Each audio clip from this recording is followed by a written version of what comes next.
Implang kata Betawi, ambak-ambakan, artinya berantakan alias tidak beraturan. Contohnya nih.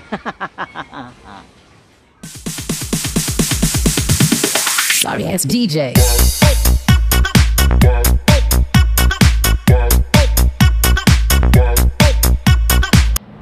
Wah,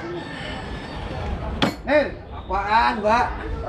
buang lu dah yang bener lah. Ngapa? Ini yang makan-makan begini nih. Ya barusan ada orang datang ngopi ya, gue belum sempet rapihin ini.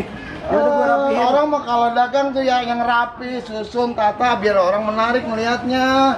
Biar orang betah di sini. Kagak ambak-ambakan? Lah ini yang makan-makan begini. Ya udah ntar gue rapihin dulu lah. Jadi lu mau ngopi apaan? Pakai ini dah.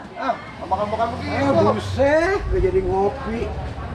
Yang cagingnya babe, gampangan bahasa Betawi. Makanya pantengin Impleng KT di Locana Pems. Jangan lupa subscribe, terus like and comment. Jangan lupa share.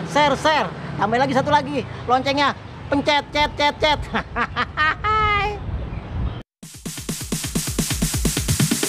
Sorry ass DJ. Gue jadi ngopi. Masuk gak? Yuk. Udah. Jadi tangannya begini. Cakep banget aja. Implang kata Betawi.